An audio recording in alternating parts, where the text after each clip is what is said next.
우리 다 함께 보실 하나님 말씀 고린도전서 1장 4절에서 9절까지 말씀 보겠습니다. 제가 보는 신약성경 262페이지에 있습니다.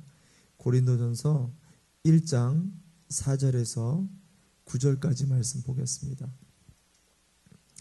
고린도전서 1장 4절에서 9절까지 말씀 다 찾으신 줄 알고 우리 함께 이 새벽에 한 목소리로 우리 마음에 새겨봅시다. 같이 함께 봉독합니다. 시작. 그리스도 예수 안에서 너희에게 주신 하나님의 은혜를 인하여 내가 너희를 위하여 항상 하나님께 감사하노니 이는 너희가 그의 안에서 모든 일 곧 모든 구변과 모든 지식의 풍족함으로 그리스도의 증거가 너희 중에 경곡해 되어 너희가 모든 은사에 부족함이 없이 우리 주 예수 그리스도의 나타나심을 기다림이라. 주께서 너희를 우리 주 예수 그리스도의 날에 책망할 것이 없는 자로 끝까지 경곡해 하시리라. 너희를 불러 그의 아들 예수 그리스도 우리 주로 더불어 교제케 하시는 하나님은 미쁘시도다. 아멘, 아멘, 아멘. 할렐루야. 40일 새벽 작정 기도회 오늘 둘째 날 나오신 여러분 한 분 한 분을 주님의 이름으로 축복하고 환영합니다. 참 잘 오셨습니다. 제가 어저께도 참 많은 은혜를 받았고 인도하면서도 은혜를 받았지만 여러분 한 분 한 분 얼굴을 볼 때 제 마음에 은혜가 얼마나 넘치는지 모릅니다. 어제는 우리가 고린도전서 1장 1절부터 3절까지 문안 인사를 보았습니다. 바울이 어떻게 문안 인사를 했죠? 자기가 누구인지를 먼저 밝혔습니다. 자기를 사도로. 저와 여러분은 우리를 누구로 밝히고 계십니까? 나의 정체성에 따라 내 인생이 나누어진다라고 했죠. 고린도전서에 나오는 고린도 교회 성도들은 그닥 좋은 상태가 아니었습니다. 전혀 거룩하지 않았는데 그들을 향해 문안 인사를 뭐라고 하죠? 거룩한 성도들이요. 똑같은 사람들을 향해서 우리가 말을 할 때, 인사를 할 때 그 말 한마디를 통해 그렇지 않더라도 그런 사람으로 만들 수 있는 은혜의 문안 인사를 할 수 있는 저와 여러분이 되자고 이야기했습니다. 그러면서 어제 나누었던 이 문안 인사 단편적인 짧은 말씀 안에 고린도전서 전체의 이야기가 들어있다라고 이야기했죠. 그게 뭐냐면 거룩한 성도가 되라. 타락한 교회와 타락한 성도들을 회복할 수 있는 건 말씀과 기도로만 거룩함을 유지할 수 있다. 회복할 수 있다. 어제 저와 여러분이 함께 나누었던 말씀입니다. 오늘은 이어져서 4절과 9절 말씀을 좀 여러분과 짧게 묵상하면서 좀 나가려고 합니다. 어제는 서론이라고 이야기를 한다면 오늘은 무슨 론일까요? 본론이죠. 서론 다음엔 본론이 나오는 거죠. 인사를 했으면 이제 본론으로 들어가서 자기가 할 말을 해야 되잖아요. 바울이 고린도 교회를 향해서 할 말이 있었습니다. 그 말이 뭐였죠?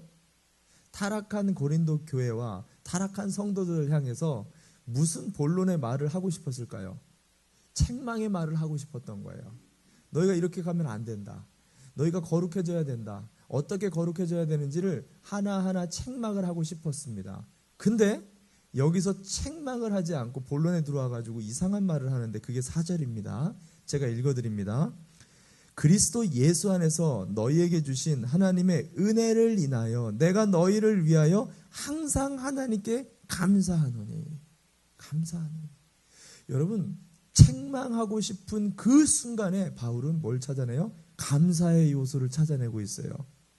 여러분 이것이 병든 성도와 병든 교회를 회복할 수 있는 바울의 위대함이에요. 정말 이 목까지 차고 올라오는 화가 나고 분노가 생기고 책망하고 싶은 마음이 가득히 올라올 때 그때 감사의 요소를 찾아내는 것, 이것이야말로 회복에 놀라운 하나님의 은혜의 섭리라는 것입니다. 탈무드에 나오는 이야기입니다. 길을 가는데 행인들 사이에 갑자기 소나기가 하늘에서 쏟아집니다. 예기치 않은 소나기였기 때문에 사람들이 막 옷에 피가 젖으니까 짜증이 나고 화가 나고 막 뛰어다니는 그때 한 청년이 서 있습니다. 비를 맞으면서. 근데 갑자기 그 청년이 두 손을 높이 들더니 여호와 하나님, 야훼 하나님을 막 찬양하는 거예요. 그걸 보고 있었던 또 다른 청년이 가서 물어보는 거예요. 아니 이렇게 비가 짜증나게 내리는데 당신은 뭐가 좋아서 하나님을 찬양합니까? 그랬더니 비를 맞으면서 자기가 곰곰하게 생각을 하는데 비가 눈에 들어오지 않더라는 거예요. 이 눈썹 때문에, 그리고 눈꺼풀 때문에 눈에 들어오지 않은 게 너무 감사하더라는 거예요. 계속 비를 맞고 있는데 이 코가 거꾸로 생기지 않고 이렇게 똑바로 생겨서 이 아래를 향한 것이 그렇게 감사하더래요. 또 거꾸로 생겼더라면 빗물이 그대로 코 속으로 다 들어왔을 텐데 어떻게 하나님은 이렇게 정확하시고 세밀하시고 나의 모든 것을 이렇게 정확히 만들어 주셨을까? 그거를 이 빗 속에서 이 저주스럽고 짜증나는 일을 당하면서 그것을 생각하니까 여호와 하나님을 갑자기 찬양을 하게 되더라는 거예요. 고난 속에서 찬양을 할 수 있는 이유는요, 짜증나는 속에서 찬양할 수 있는 것은 그 속에 흐르고 있는 은혜를 발견하는 감사의 고백을 할 때 우리는 상황을 역전시킬 수 있는 고백이 우리 입 가운데 나오게 된다는 것입니다. 자녀를 야단치고 싶을 때, 어저께도 우리 하영이를 뜨겁게 야단쳤는데 자녀를 야단치고 싶은 그 순간에도 부부관계 속에서 답답할지라도 삶이 가게가 내 생애가 잘 풀리지 않는 그 순간에서도 감사의 조건을 찾아내며 오히려 그것에 하나님께 두 손 높이 올려드리고 그 순간에도 하나님 감사합니다, 역전을 시킬 수 있는 회복의 사람들 되시기를 바랍니다. 그러면 바울이 그렇다면 이 상황 속에 이 타락한 성도들을 바라보면서 감사의 요소를 찾아낸 제목들이 뭐였을까요? 그것을 본문에서 이야기합니다. 5절입니다. 이는 너희가 그의 안에서 모든 일 곧 구변과 모든 지식의 풍족함으로. 여기서 말하는 첫 번째 바울이 감사했었던 제목이 뭐냐면 모든 구변. 여기서 모든 구변의 원어 표현은 뭐냐면 로고스인데 우리가 입으로 들려왔었던 모든 말을 이야기합니다. 두 번째 모든 지식이라는 것은 그노시스라는 건데 이것은 그 들려온 말이 깨달아진 지식을 이야기합니다. 즉 다시 말하자면 바울이 참 감사했었던 게 뭐냐면 고린도 교회 사람들이 똑똑했어요. 그래서 한마디를 톡 던지면 그것이 깨달아지는 사람들이었다라는 거예요. 그래서 고린도 사람들을 보면서 감사했대요. 왜? 너무 지혜롭고 너무 똑똑해서 아무 말씀이나 던져도 그것을 깨달아졌다. 그래서 그들이 6절에 그리스도의 증거가 너희 중에 견고하게 되었다, 너희의 믿음이 더욱 단단해졌다라고 표현을 해요. 두 번째 또 바울이 그들을 보며 감사했었던 것을 찾아냈는데 그게 뭐냐면 7절입니다. 너희가 모든 은사의 부족함이 없이 우리 주 예수 그리스도의 나타나심을 기다림이라. 뭐라고 얘기해요? 뭐가 부족함이 없었다고요? 은사. 고린도 교회의 두 번째 특징이 있었어요. 똑똑한 것도 특징이었지만 두 번째 은사들이 많았어요. 우리가 잘 알듯이 고린도전서 12장이 무슨 장이죠? 은사장.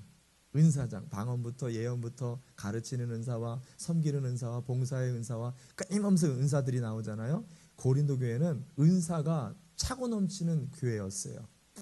그래서 이것들이 차고 넘쳐가지고 예수의 날까지 기다릴 수 있도록 그들의 직분과 그들의 섬김을 도와주고 있었다. 바울이 그들을 향해서 그들의 지혜와 그들의 은사들을 감사했대요. 근데 여러분, 이런 궁금증이 생깁니다. 그러면 지혜와 은사가 없는 교회들은 감사가 넘치지 않을까요? 바울이 그걸 얘기하는 걸까요? 사실은 반대 이야기예요. 바울이 진짜로 얘기하려고 하는 것은 은사와 이 재능을 얘기하는 게 아니었어요. 왜냐하면 바울은 알고 있었어요.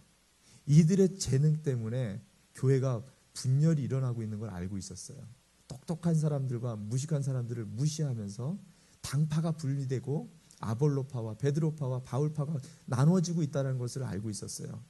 은사 때문에 네 은사는 나보다 못해. 은사들끼리 서로 싸우면서 나는 머리야, 너는 발밖에 되지 않아. 은사들끼리 서로 싸우고 있다는 것을 바울은 알고 있었어요. 진짜 바울의 감사의 제목이 나옵니다. 그것이 뭐냐? 8절과 9절입니다. 정말 중요한 말씀이죠. 8절 제가 읽어드립니다. 주께서 너희를 우리 주 예수 그리스도의 날에 책망할 것이 없는 자로 끝까지 경고케 하시리라. 지금 고린도 교회는 책망할 것이 가득히 넘치고 있어요. 그들의 지혜와 그들의 부요함과 그들의 은사 때문에 오히려 책망할 것이 가득한 상태로 지금 타락한 교회가 되었습니다. 근데 놀라운 말을 해요. 너희가 지금 타락되었냐? 근데 너희가 마지막 날에 책망할 것이 없는 교회가 될 것이다. 왜? 너희 안에는 그리스도 예수의 보혈의 피가 흐르고 있기 때문이에요. 여러분 이것을 잘 보셔야 돼요. 이 땅에 교회가 타락되어 있습니다. 이 땅에 성도들이 다 타락되어 있습니다. 근데 우리가 반드시 심판날에 구원받을 수 있는 이유가 있어요. 그 이유는 우리 안에 그리스도의 보혈의 증거가 있기 때문이에요. 우리가 잘났기 때문이 아니에요. 우리가 타락되었기 때문이 아니에요. 우리가 어떤 일들을 했기 때문에 우리의 구원의 제목이 되는 게 아니라는 거예요. 우리가 구원받을 수 있는 것, 책망받을 수 없는 이유는 오직 완전하신 그리스도의 보혈 하나 때문이라는 거예요. 이거가 있기 때문에 교회가 위대한 거예요. 교회는 아무리 타락해도요, 교회는 아무리 무너지고 분열이 일어나고 음란해지고 타락할지라도 교회가 무너질 수 없는 이유, 그리스도의 보혈의 능력이 이 교회 가운데 있기 때문이에요. 놀라운 신비입니다. 지금 바울이 굉장한 감사의 요소를 이야기하고 있어요.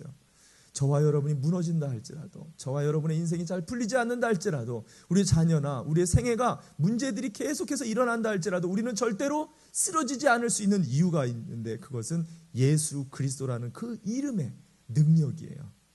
그분이 우리를 오늘도 붙잡아 주시는 것을 믿으시길 바랍니다. 바울은 이 놀라운 신비를 찾아냈어요. 두 번째 바울이 찾아냈었던 그 신비는 9절입니다. 9절 제가 읽어드립니다. 너희를 불러 그의 아들 예수 그리스도 우리 주로 더불어 교제케 하시는 하나님은 미쁘시도다. 이게 무슨 말이냐면, 너희가 아무리 쓰러지고 너희가 아무리 주님을 떠난다 할지라도 우리 하나님은, 참 좋으신 우리 아바 하나님은, 그분은 우리를 다 반드시 예수 그리스도의 보혈의 아래 가운데로 우리를 다시 끌고 오실 거라는 거예요.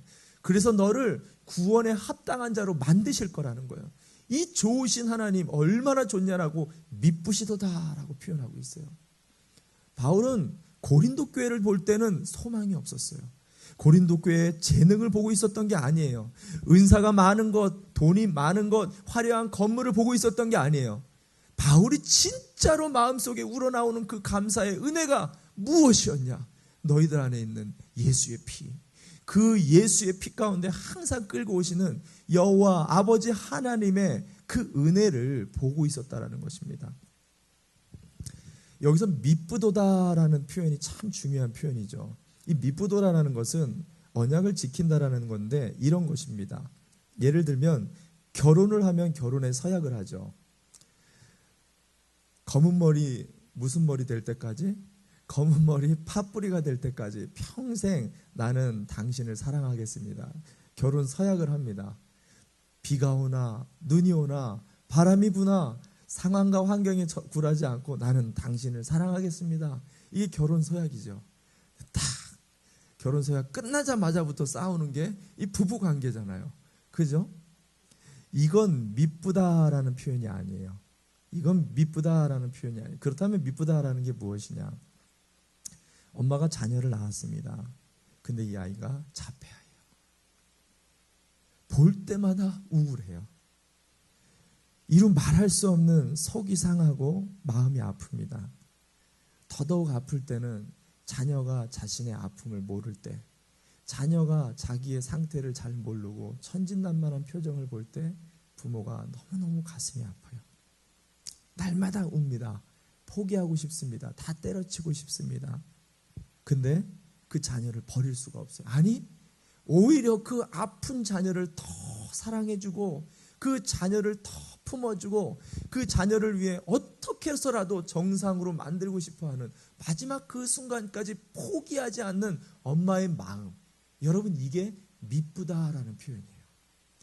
아버지 하나님이 오늘 우리를 향해 미쁘다라고 이야기를 하는 거예요. 우리가 어떻게 연약해지고 나약해진다 할지라도 하나님은 미쁘시도다. 우리를 절대로 포기하지 않는다라는 거예요. 이 땅의 교회를 절대로 놓을 수가 없다라는 거예요. 왜? 하나님은 미쁘시기 때문에. 하나님은 미쁘시기 때문에.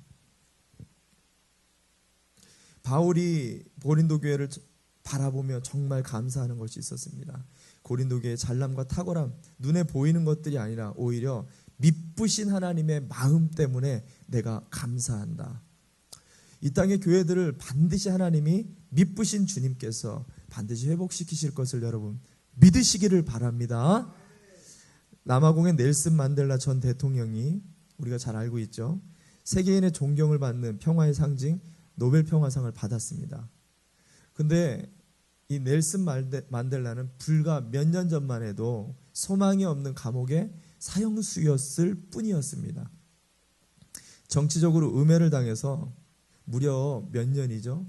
몇 개월만 감옥에 갇혀 있어도 사람이 미칠 것만 같습니다. 근데 1년도 아니고 5년도 아니고 10년도 아닌 무려 반평생 27년간을 감옥에서 사형수로 썩게 되어집니다. 그 모진 고통과 수모를 당하면서 미래에 대해서 암울하고 절망적인 그 감옥 속에서요, 만델라 대통령의 그 딸이 손주를 낳았어요. 그 손주를 데리고 와서 아버지에게 아빠, 이 아이의 이름을 지어주세요 라고 물었어요. 그랬더니 아버지가 넬슨 만델라가 이렇게 지어줍니다. 너의 이름은 희망, 호프다. 너는 희망이다. 감옥에 있는 동안 희망이 나를 떠난 적이 없었다. 그리고 앞으로도 이 희망은 나를 떠나지 않을 것이다. 절망의 구렁텅이 속에서 그를 변함없는 감사와 은혜를 찾도록 만들어줬던 것은 반드시 회복될 거라는 믿음과 희망이 넬슨 만델라 대통령을 끌어갔었다라는 것입니다. 여러분, 이 땅에 소망 없는 자녀가 있습니까? 소망이 없어 보이는 나의 생애가 있습니까? 가게가 있습니까? 일터가 있습니까? 사람들이 있습니까? 하나님을 바라보는, 그래서 그 하나님 안에서 감사의 제목을 찾고 오늘도 은혜를 누릴 줄 아는 그런 사람이 타락한 교회와 이 땅의 타락한 성도들을 회복하는 주님의 손과 발이 되는 것을 믿으시기를 바랍니다. 오늘도 기도합시다. 오늘도 하나님은 우리를 바라보며 우리는 소망이 없다라고 얘기하는데 하나님께서는 나는 미쁘다라고 이야기합니다. 절대로 놓지 않는다고. 반드시 하나님은 선악간에 교회를 심판하실 것입니다. 이 교회 가운데 악한 무리들을 반드시 몰아낼 것입니다. 그리고 교회를 하나님의 몸된 거룩한 공동체로 세우시고 우리의 가정을 다시 세우시고 우리의 남은 생애를 하나님께서는 반드시 일으킬 것을 여러분 믿으시고, 오늘도 이 땅에 진통하고 있고 완악하며 수많은 당파 싸움과 성적인 음란해지는 세상보다 더 악해져가는 이 땅의 교회들을 품고 아버지의 마음을 품고 이 시간 간절하게 주님의 이름을 부르짖고 이 땅의 교회들과 우리의 가정과 오늘도 가지고 나온 기도의 제목들을 붙들고 주님의 이름 부르짖고 기도했으면 좋겠습니다. 아울러 우리 교회 안에 있는 환우들을 위해서 좀 하나님 앞에 간절하게 좀 매달리며 기도해 주셨으면 좋겠습니다. 우리 합심해서 주님의 이름을 간절하게 부르짖고 함께 마음 모아서 부르짖고 기도하며 나아가겠습니다. 기도합니다. 주여